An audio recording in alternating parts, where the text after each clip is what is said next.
All right, welcome into another edition of Catching Up with Tommy Mac here on 1010XL's podcast platform. Of course, on 1010XL.com. Also on the 1010XL app. Make sure you download that where you download your apps. We're also live on Facebook, on 1010XL's Facebook page, and on my personal good morning, good afternoon to everybody out there. Of course, you can catch us all throughout social media, wherever you find, you listen, watch, whatever your podcast. Great to be here. Great to be alive. Brought to you by my good friends at Chris Lucero Bail Bonds, the number one name in the bail game. Make sure if you get in trouble, call him. Look, he had a big thing for 4th of July. If you get in trouble, we'll help you. We'll get you out of jail. We'll take care of business. That's what they do. No questions asked. They take care of it. Make sure you call them at 822-BAIL, 904-822-BAIL, JDogJunkRemoval.com. Hey, you veterans out there, if you know a veteran out there and looking for work, make sure you go to JDogJunkRemoval.com and check out what they have to offer. They're looking for veterans. They love veterans. They're veteran-owned and operated, and they do it right. They do it with trust. They do it with dignity and integrity, and they'll get the job done right. Any junk you need, anything hauled off, they will take care of it. So great to have them on board. Riverbend Ranch, of course. Don't forget to get the best meat, beef, if you will, out there. Right from the ranch, right to your doorstep. No antibiotics and no hormones whatsoever. Make sure you text pound 55 meat to 904-234-4893 for a special offer, including some of the best steak, beef, whatever you want to call it, that you'll ever have. I've had it, and it's absolutely phenomenal. And I want to welcome brand new to the show, Azar Sausage Company, 3rd generation, right here in Jacksonville, owned and operated, grown here, processed here. Hey, you can find them in select Publixes and Winn-Dixie. They got a great story. I'm going to talk about them plenty on social media and here, and it's great to have them on board. And I tell you what, I've had their sausage. It's phenomenal. It's absolutely phenomenal. So when next time you're in the grocery store, your local one here in Jacksonville, ask for Azar Sausage. Great to have them on board, of course, right here in the 1010 XL studios. We're going to get into a couple things today. Training camp right around the corner. Before I do, let's say welcome me back. It's good to be back and to see my producer here, my esteemed producer, Graham Marsh. Hi, Graham. Happy Friday, baby. It's good to be back. We got back last night after drove straight through. Couple stops, but from Nashville, Tennessee yesterday. You warned me about State Route or whatever, Interstate 24, two-lane highway. How they don't expand that is beyond me. There's trucks everywhere. Unbelievable. It's a major thoroughfare. And I tell you what, the mountains of Chattanooga were quite fun hauling ass tonight. I rented this. I'll tell you what, if I ever drive long distances again, which I'm okay with, I'm renting this truck again. It was a Ram Bighorn dual cab Hemi. Wow. It was unfreaking believable. Now, on the way up, I had the trailer from U-Haul, my wife and daughter in the other car. So I had, on the way up, it was just me.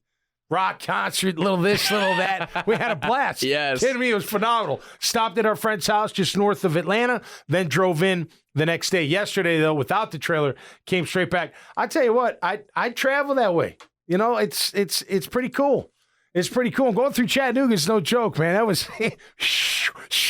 I was like, yeah. I feel like you're on hair on fire. Let's go. I feel like you're on a damn roller coaster. You felt like you're on a roller coaster. I'm not going to talk a lot of it on this show, but one thing I found out about up there in Nashville. So my oldest daughter moved there. You lived there for a little while, right? I did 4 years. I went to high school there. It's a cool place. I tell you, the city's got it going on. Great city. The city's got it going on. There's no doubt about it. So the whole time you're in the city, you can't see the stadium unless you're on that side of the city by the river. But every time we walk through, I was like, where's the stadium? Where's the stadium? There's not like an easy view. The stadium. Anyway, find out that they approved a new stadium deal up in just they're going to build it right next to the Nissan. I think it's called the Nissan Stadium. $2.1 billion got approved. $1.26 billion in public financing. Think about that. Tennessee's doing it. There should be no problems down here getting it done. Now, let me tell you something. I didn't mean to cut you off. The magnitude is totally different. They're just building a new stadium. It doesn't impact the downtown area. And trust me, they're growing like crazy. They got construction everywhere. Cranes are everywhere. But what Shad Khan and the Jags want to do, that transcends the city. Their new stadium isn't going to transcend anything. Other than it's going to be a pretty cool stadium, I would imagine.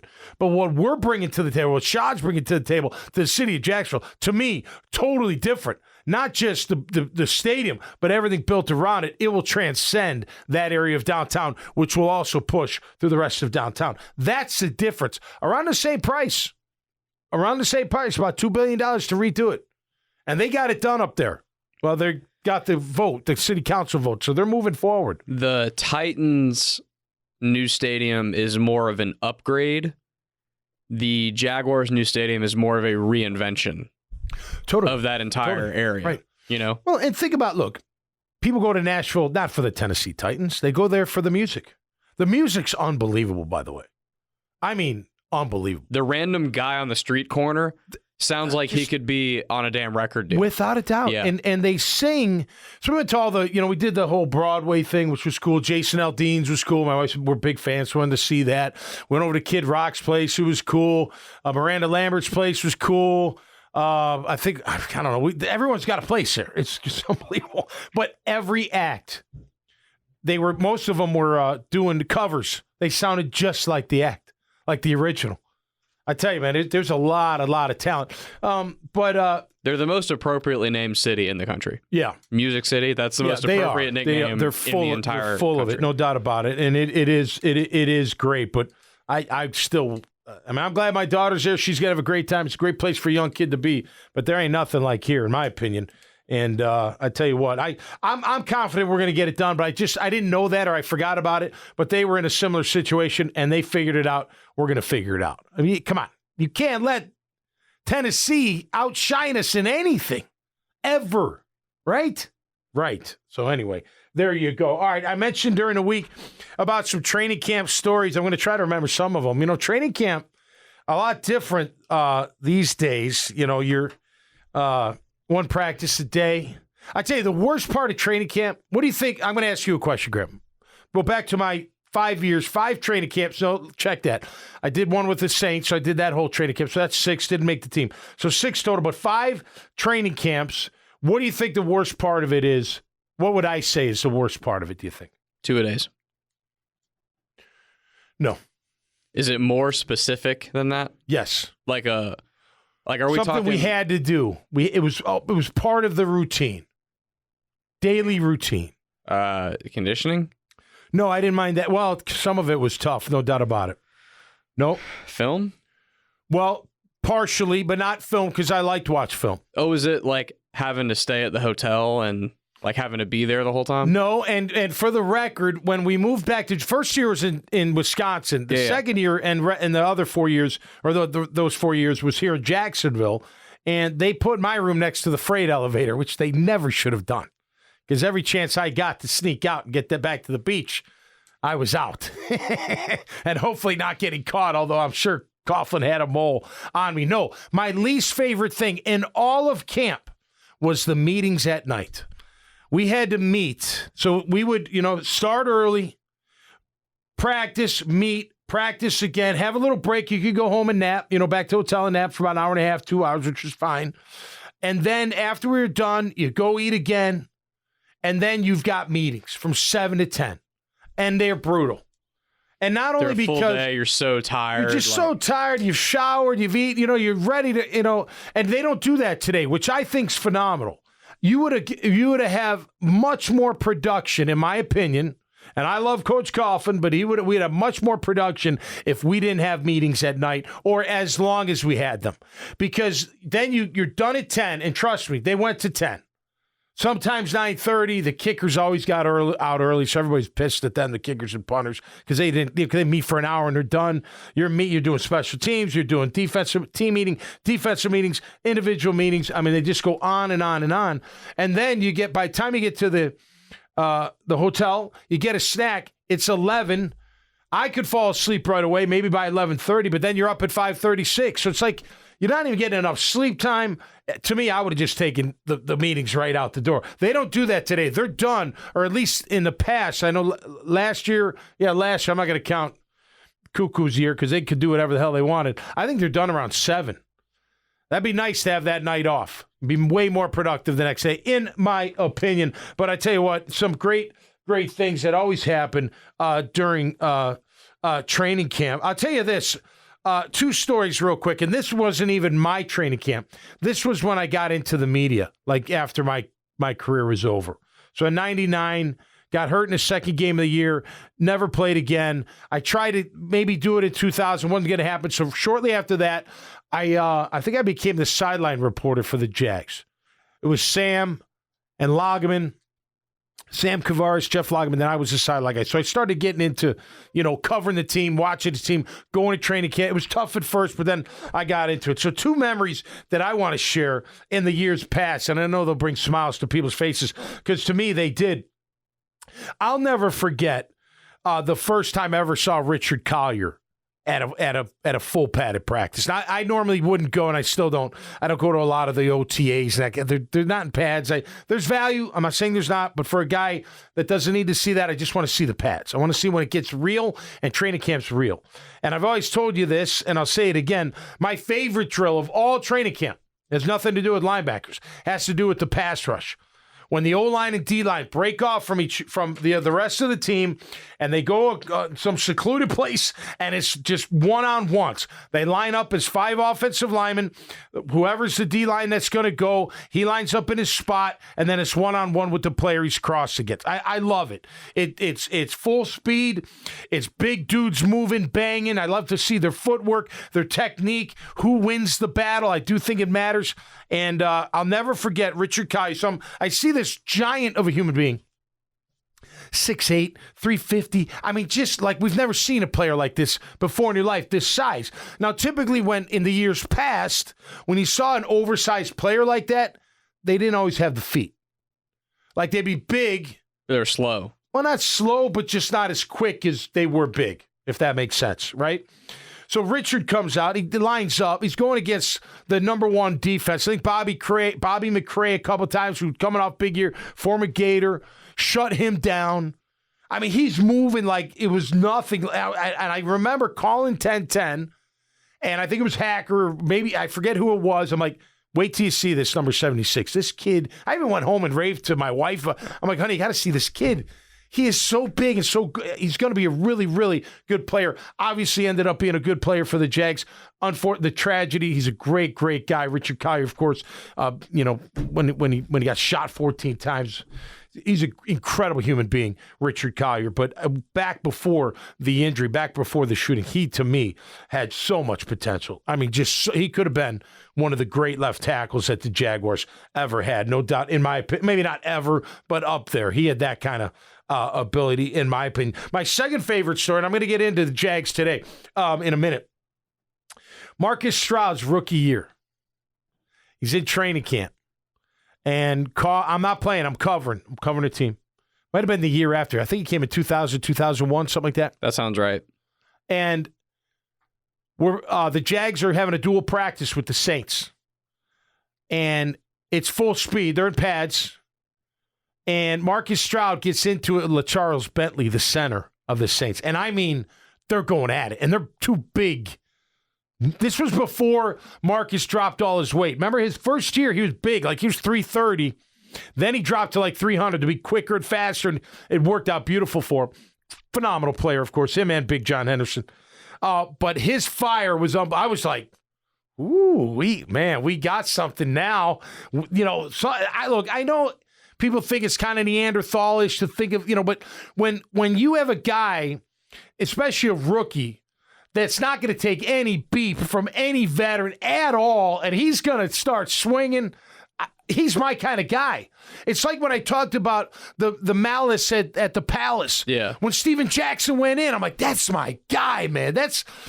I'll never forget Jalen Ramsey fighting AJ Green Green from the Cincinnati Bengals, and as they go to the ground, Miles Jack flies in and tries to take Green's head off, and I'm like, that's my kind of guy. That's the kind of player I want on my team. Now, I don't want him to get penalized and all this other stuff, but that kind of fire, that kind of attitude, man, I'll take it all day long. I'll never forget that fight. That was a good fight, and LaCharles Bentley gave him a pretty good run. But it was a good brawl, and they let him go for a tiny bit. I just thought it was awesome. Every so often, I'll eat 15 yards or whatever, every so often. And I think you're talking about this as well. It depends on the position. Yeah. But there are certain positions where I'd probably rather not my guy. I'd probably rather him be a little more level-headed. Yep. There are other positions where I want him to be like that. Yeah. Marcus Stroud, defensive tackle, perfect example of. I think your shutdown corner should have some of that too. I 100,000% agree. Yep. I want guys like that that are ready to scrap at any given moment. Yep. And you are not going to come over here and test us type of attitude. Right. It's really defense. Yeah. And probably offensive lineman. And O-line. Offensive lineman. That's why I like Cam Robinson a lot, because of that attitude. He's got that attitude. He does. He's not putting up with nothing from nobody, and he's going to be the first one to protect his teammates, which you got to have those guys on your team. I don't care what level we're talking about. Just that alpha, not taking any crap from anybody, and I could back up everything that I'm about to do. Going back to the thing you said about camp, that you like, your favorite part about camp was those linemen in one-on-ones when the pads come on. I remember last year being at camp when those started. It was Cam, and he was going against Josh Allen and Trayvon Walker and all the edge guys.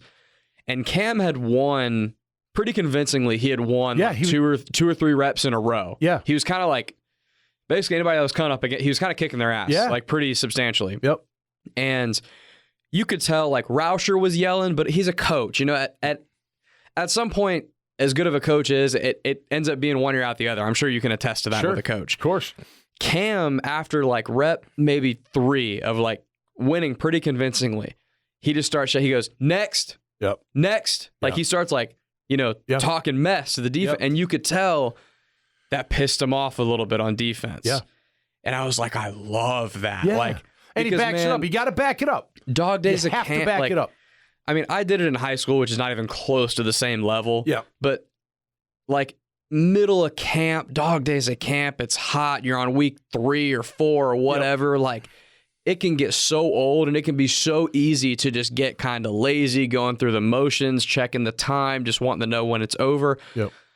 A little bit of talking mess like that, that's going to piss somebody off. Gets everything changed. It's like you go from dead dog tired to let's rock and roll, man. Yeah, and it's awesome. All it's of a great sudden, feeling. it's like the first day of camp again. Yeah. Yeah, right. And it's like I loved when Cam did that, because it was like even the media watching, it was fun, but like we're kind of like, okay, we've been doing this for a while. Like, it's starting to get a little old. Yeah. And it's starting to get a little mundane.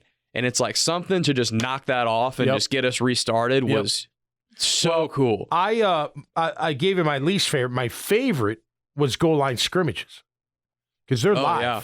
They were absolutely live. And I love those. Those were my favorite. That was right on my wheelhouse, because they're coming. You're running forward. You're moving forward. You're trying to, your will against mine, and I'm trying to take your running back's head off. I think from a media perspective, when you watch goal line and just red zone in general, I think it's one of the most telling parts about camp too. Yeah. Like, I think it's a really good indicator of where your offense and defense are at, is who's winning those reps. If you remember, last year during camp, there were some rumblings of, Trevor, great day, tough red zone period. Right. Great day, struggled a little inside the 5 or whatever. Yep. Early in the season, what was his biggest Achilles heel? Yep. It was between the 20s, he was awesome. And then when the field got a little shorter, and it gets tighter.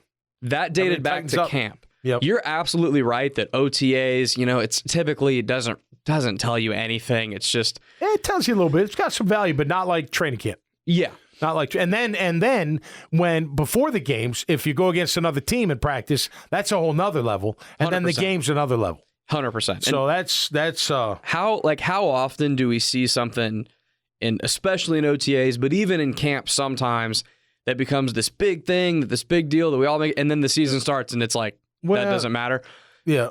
That is that red zone deal was a specific thing I could remember that Trevor struggled with in training camp, and that translated to the games. Yeah. That was like I remember him throwing that pick in Denver. The first thing I thought of was this was an issue in training camp. And here's the thing too about camp. I think we can get carried away with performances in camp thinking that that's going to translate. You know, if you remember last year, Josh Allen's camp was phenomenal. Fantastic. Right? I mean, he shut down everything. Nobody could hardly block him. Maybe on, one-on-ones with Cam was a little bit different, but team, anything that guy did, everybody raved about Josh Allen during camp last year. And he had an okay year, but he didn't have a year like you thought he was going to have. But it was the same thing, man. He'd have weeks where he didn't do anything. Correct. Yep. So that's why, you gotta temper it a little bit in camp because we're going against our own guys. You don't know how good our own guys are until you see them against another team. So you do kind of, and then it gets mundane for the people covering the team because you're like, oh, wow, he's having a great camp. It's a great camp. It's a great camp. And then you're like, then the game happens. You're like, wait a minute, he's not having a great game. Like, what happened? Right. Where'd he go? So you got to temper it a little bit. But I'll tell you what, there are some drills that, I do agree, the red zone tells a lot. Goal line will tell a lot. I know if I'm a coach and I need to get a spark going, I'm calling goal line scrimmage, period. You want to go?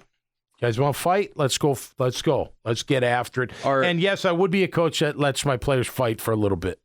I'd let them go. Just let them scrap. Let them wear each other out. As long as nobody's taking a helmet off and using that and that kind of stuff, which can happen. I'll never forget. I think I told this story. Was this during camp? We came back because it was in Jacksonville. It was the first year. And Ferret Collins was a defensive lineman who I really liked. He was one of those dog type guys. Like he'd get after. He wouldn't. He was almost too much. Like everything was a street fight. Like every play was like a street fight, and it is. Don't get me wrong, but like he'd almost go a little too much. I get what you're saying. Yeah. So Tom Mislinski was our offensive guard, and his son played at Bishop Kenny. Yeah, Michael great Mislinski. guy. Yep. Milo was great dude. Oops, sorry about that, Facebook. I just knocked you off. Great guy, and ended up being the strength coach here and did a great job. And they get into it, and Ferret Collins has got him on the ground with he's got his helmet off in his hand, and he's choking him with the other. And he's literally like, I'm going to kill you. I'm going to kill you. I mean, the frustration, that's what you're talking about. When everyone's frustrated, tired of going against one another, try to nitpicky, tired of getting held, all this stuff. And it just, you just snap. Well, so anyway, it gets broken up, and Coffin's pissed because it paused his practice, and he didn't like that. He didn't like you fighting. He didn't want, if you fought a tiny bit, fine, but he didn't like it messing up his practice schedule. So he breaks it up, and he's like, Ferrick, give him his helmet back. And Ferrick's like, no. And Coffin's like, give it back to him. He's like, if he wants it, he can go get it. He takes his helmet and just throws it a mile in the air. like felt like 50 yards down the field. And you're just like, holy, this is unbelievable. And Coffin literally like, you're gone. Get out of here. And off he went. Wow. Off he went. And he ended up going to the Patriots and being a really good player for them for a little bit. I don't think he got hurt or whatever, but they were great. I mean, I love I just love those stories. Give him his helmet back. No.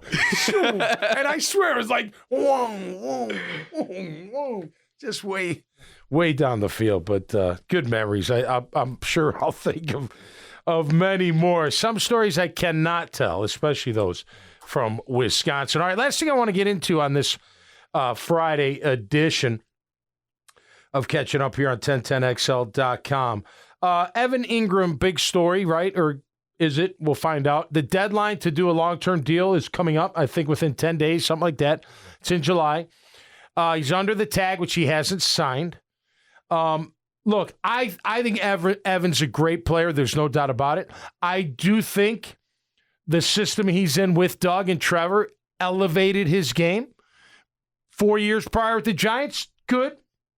Not great, but good. 50 catches a year, roughly. 10 yards a catch, maybe 5 touchdowns a year, something like that. 3, something like, good production. This year was great production. Way better than even my Giant friends are like, man, where was that when we didn't have that. My question is this. If I'm the Jags, and I feel like a long-term deal is not going to get done, and I've said this before, I don't really care if it does because we'll have them for this year for sure. And then we'll figure it out. Maybe you tag him, maybe you don't. Maybe you give him a new deal, maybe you don't. Maybe Brenton Strange comes up and you say, you know what? We can win with Brenton Strange. We don't need to pay Evan Engram. I don't know. We'll see how that works out. I know Evan's going to be here for 2023, and quite frankly, that's all I care about. If he gets a new deal, good for him. It's great. He'll be okay on the $13 million or whatever it is tag, okay? Here's the question, though, and I do think it's factored in when the Jags are negotiating with them. Last year's success.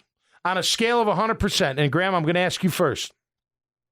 How much is Evan Engram's success from Evan Engram, and how much is it from the system that he's in under Doug Peterson?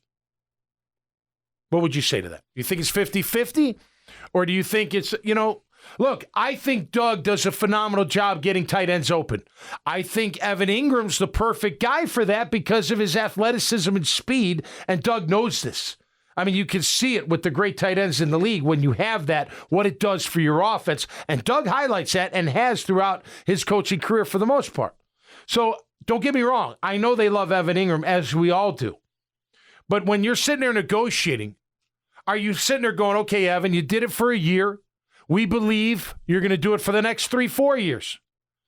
And I use Kelsey as number one. He's the number one tight end in the game. Right? Not even remotely close. No. By the way. So Kelsey's in that 14-year range, I think, $1 million a year range. He says, I want to win. Obviously, he can live off $14 million, I guess. So what would his open market be? Who knows? He'd be like, hey, I'm not just a tight end. I'm a playmaker. Evan could make that case. And to be honest with you, if I'm both sides, now that I'm thinking about it even more, I'm signing the tag. And let's see. And if I'm Evan, I'm like, you know what? Let me do it again. I got Amazon Let me put up those numbers year. again. And guess what? The price goes up next year by a bunch because the cap goes. And if I'm the Jags, I may be saying, hey, you know what? Hey, we tag him this year. I know we got other guys, but if we have to tag him next year, we'll just tag him. We'll protect it if we have to. But back to the original question. How much of Evan Engram's success in 2022 was due to Doug Peterson's play calling and his system? Of course, the quarterback's got to deliver. All that's got to happen. And don't get me wrong, Evan made some incredible plays, some clutch catches. This isn't a down shot on Evan at all. But where would you put that? I was just thinking about this as you said it. I've had to kind of I've had to mull over it as you said it. I didn't have like That's an immediate. That's the stall that I did. You see that? That was professional. I did. I made most of that stuff. That's professional podcasting right there. Thank you. I was kind of like, like I'm not. I think I've rested on, and I can definitely be convinced out of this either way, because it's just kind of an initial gut thought. I think I'm leaning like 60-40. Okay. System QB Jags. Okay. 60, and then Evan is 40. Okay. The reason I say that is because the reason I give more to Doug's system side is this is not the first tight end we've seen have a phenomenal year under Doug Peterson. True. This is the best. We have a 5-year sample size of Evan Engram, and the 4 years in New York, he's, just like you said, good but not great, probably a B+ tight end. Yep. The minute he comes to Jacksonville and Doug Peterson is his coach, he becomes an A tight end. Yep. Right? I won't say A+ because I'll leave that for Kittle, Kelsey, those guys. Evan is like maybe one step below those guys right now. If he has another year like last year, he gets closer to those guys. He's still not that 100% agree. But he gets closer. All of that said, I don't think I'll go less than 40 on Evan because I don't think there's a lot of dudes like Evan. You know? There's not that many guys that are his size, can move the way he can. He's a mismatch. Yep. He's a huge. Very, very, very few people are his size, are going to typically have a linebacker guarding them and can just flat-footed just smoke them. Yep. Easy. And we saw that constantly in 2022. That was a big reason that he had so much success was because Doug was so good at getting him isolated with a guy that just simply wasn't couldn't fast cover enough. him. Yep. And that's what I'm talking about. The Doug sets you up perfect for it. Right. He does. He knows how to call plays. So based on the evidence we have, based on just watching the games and kind of seeing how things played out, I'll say 60-40. Okay.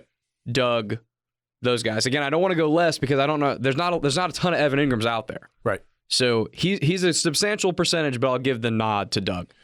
I'll give the nod to Doug, too. I think I'm right around there. Maybe 65-35, but probably 60-40. I will say this. Look, they drafted Anton Harrison to replace Jawan Taylor. How do we know they didn't draft Brenton Strange, which was a surprise pick in the second round? Yeah, we don't know. To maybe be the future replacement of Evan Engram. And that's maybe how they feel. I don't know. That's speculation, which I don't like to do. But they don't do anything without any reason. Why do they draft a kid in the second round at tight end when you think you're secure at tight end? Well, maybe we're not as secure at tight end. By the way, I don't think they know either. I think that Brenton Strange's production is going to tell them either way. If Brenton Strange is not what they hoped he'd be, kind of he's a one catch every couple of games type guy, it doesn't find himself on the field all that much. Most of his snaps are special teams. If that's what happens, then they did not draft Ingram's replacement. Right. But if he's catching 4 to 5 balls a game, picking up some key first downs, that type of thing. Let me tell you something, Graham. If you draft that kid in the second round, he better be closer like Ingram than what you're talking about. You're not wrong. You don't draft somebody in the second round to be 100%. Just some one catch a game guy. 100%. You know what I mean? I don't know. I don't think he has the speed that he has, but he can move. Strange can move. He's got good wheels, so it's not like he's slow by any means. Don't you, as a fan, just as a fan of the Jaguars that wants to watch their offense be electric, don't you just want to watch them on either side and have Doug just scheme them up and throw in Ridley with Kirk and Joe? Yeah, it's gonna be unbelievable. Don't you want to see Doug with the glasses hanging off the nose? And you know he's in his playbook. You can't cooking. Cover them all. He's like Picasso drawing up plays, and that's what I can't wait to see. I think for me with Evan Engram, he's going to play 2023, and for me as a fan, former player, what have you, that's good enough. All I care about right now is 2023. That's all you should care about as a fan. Yeah. So if you get them longer, great. If they work it out, great. If they don't, you sign a tag, great. Then we move on. Hopefully it doesn't go beyond that. That's what I don't want. But I'll tell you this, if the Strange kids ends up like showing some promise in camp, they'll let that stretch out, and then maybe Evan will come to his senses and sign. We don't know where he's at now. I know he'll be a Jaguar in 2023. To me, that's all that really matters. But we're on the same page on this. Every positive step for Brenton Strange, production-wise, is another little step of leverage for the Jaguars negotiating with Evan Engram. I mean, they don't draft him in the second round just to be some, I 100% agree. It's like you think of Walker Little. They draft him in the second round to be the left tackle one day. He hasn't gotten there yet. Will he? Remains to be seen. He'll start off that way. Back to Cam, and we'll wrap it up. It's funny, like, people forget, before the injury, he was the best O-lineman. He was. Juwan was right there with him. But Cam Robinson was playing at a very high level before his injury. And that's what we do forget. He was playing better than Scherf. He was playing better than... He was playing great. So, look, we'll see how that all shakes down. I'm glad Cam's in training camp, and I'm glad he's going to get a bunch of reps. And I'm glad that it's Friday. I sure am. And I hope you all have a great weekend out there. Thanks for listening to Catching Up with Tommy Mac. I appreciate all the support, to all the great sponsors. Look, I only endorse companies that I like, that I'll use, that I'll eat their product, whatever. If it doesn't fit that mold, I won't promote them. So take note on that, and know that look, they wouldn't be on this show if I didn't think they were great companies. That's for damn sure. All right, have a great weekend out there. Be safe, be cool. And we'll see you next time right here on Catching Up with Tommy Mac on 1010XL's podcast platform. Have a great day and weekend, everybody. Peace.